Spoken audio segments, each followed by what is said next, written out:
Photo shows the Nayong Pilipino property in Parañaque City. Nayong Pilipino/Facebook sponsored articles amid concerns raised over the construction project in an urban forest. Billionaire Razon said at Nayong Pilipino Foundation that chose its site for the planned mega vaccine center. In an interview with ANC's Head Start on May 13, Razon, director of the International Container Terminal Services Incorporated, said Nayong Pilipino's location is accessible to the public and was therefore chosen as the venue for the vaccine facility. The foundation previously said the construction would require nearly 500 trees to be cut down. The move would kill one of Metro Manila's last green forest ecosystems at Nayong Pilipino, the current management said as it opposed the project. A mega vaccination facility that will destroy this ecosystem would be a disaster and a disservice to the residents of Metro Manila who need more green and open spaces, part of it read. Nayong Pilipino Foundation's executive director Lucille Karen Malilong Isberdo reportedly resigned following the word war with Razon. And about face. Reporter Karen Davila initially asked Razon to confirm reports saying that the NPF offered the site to them. Razon clarified that the NPF did not offer the site, rather, it suggested to Razon site see which part of the park the facility could be erected. To be clear, they did not offer the site. They told us what part of the site to use, he said.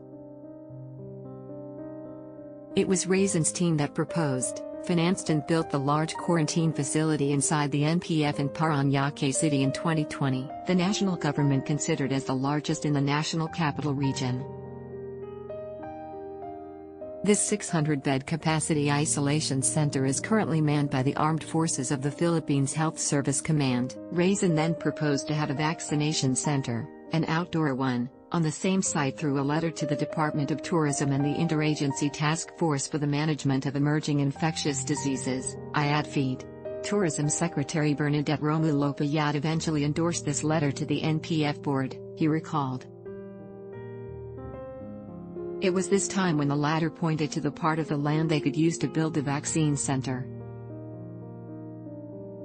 Razon also stressed that his proposed vaccine hub will be complete with electricity, sewage and other important utilities.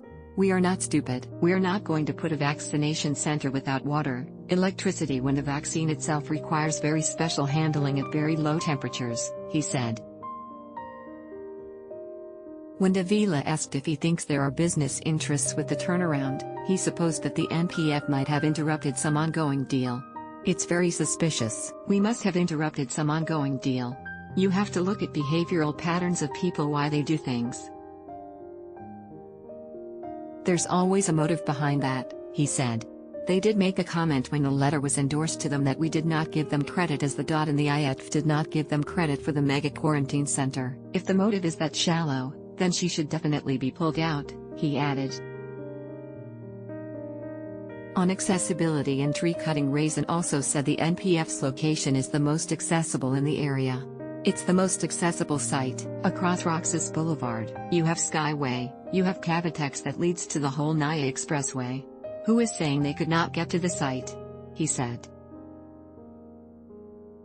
These thoroughfares or access points, however, are mostly passed through by private vehicles and are largely inaccessible to the commuting public. This was pointed out by some social media users. Obviously, Razon's version of accessibility is private car transportation. I bet you he does not even know na wala masayadang dumadaan na public transportation diyan, one user said. Razon also claimed no trees will be removed with the construction. There are no real trees there. It's talahib and ipalipal. Ipalipal grows in any empty property all around here or anywhere. These are weeds that grow. And if Nayong Pilipino even planted one tree there, of course, we wouldn't cut it down, he said. Some social media were still not convinced and argued that a central facility is not practical. But why centralized? If the goal is to vax as many as possible, why not bring vax to the people instead of having people come to a central facility? One user said. Interaction at block test, why?